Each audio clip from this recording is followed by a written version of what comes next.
Assalomu alaykum. Zulhijja oyining dastlabki 10 kunining fazilatlari haqida. Alloh taolo Qur'oni Karimda tongga qasam, 10 kechaga qasam degan. Fajr surasi 1-2 oyatlar. Sahih qavullarga ko'ra, oyatdagi 10 kechadan murod Zulhijja oyining avvalgi 10 kechasidir. Oyatda mazkur oyning 10 kechasi bilan qasam ichilishi o'sha kechalarning qadri baland ekanidan darak beradi. Ibn Abbos roziyallohu anhudan rivoyat qilinadi.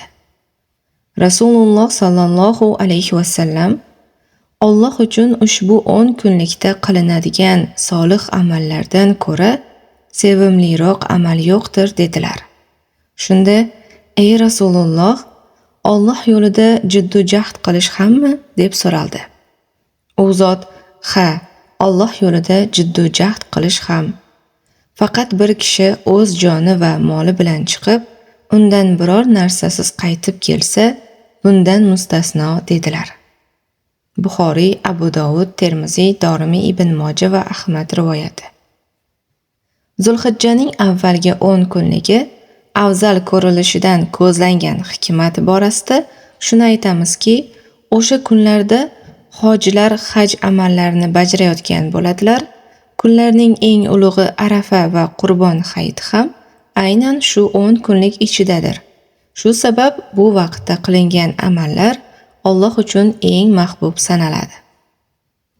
Jobir roziyallohu anhudan rivoyat qilinishicha, Rasululloh sallallohu alayhi vasallam shunday deganlar: "Dunyo kunlarining eng afzali 10 kunlik, ya'ni Zulhijjaning 10 kunidir." Bazzor rivoyati. Rivoyat sanadi sahih. Ibn Umar roziyallohu anhu Nabiy sallallohu alayhi vasallamdan rivoyat qiladi.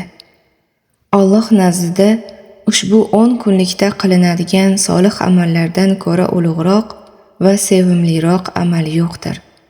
Bas, ushbu kunlarda tahlil, takbir va tahmidni ko'paytiringlar.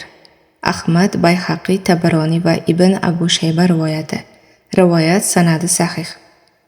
Ushbu rivoyatga ko'ra, Zulhijjaning avvalgi 10 kunligida La ilaha illalloh, Allohu akbar va alhamdulillah kalimalarini ko'p aytish yaxshi ekan.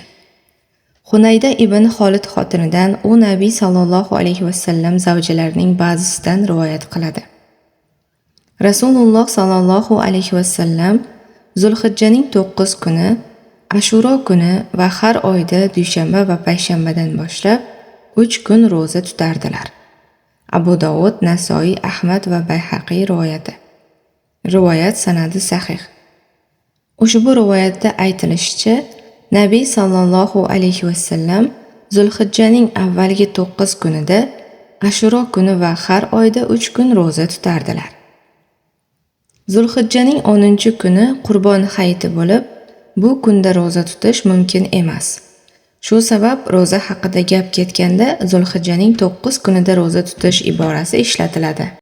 Demak, Zulhijjaning bu fazilatli kun va tunlarini g'animat bilib, ulardan oqilona foydalansak, oxiratimiz uchun cheksiz va qimmatli zaxira to'plab, qiyomat kuni mezonimiz og'ir bo'lishiga sabab amallarni bajargan bo'lamiz.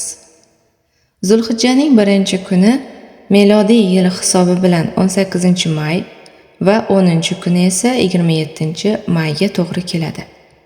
Roza tutmoqchi bo'lganlar esa 26-may kunigacha nafl rozalarni tutsa bo'ladi. Vallohu a'lam.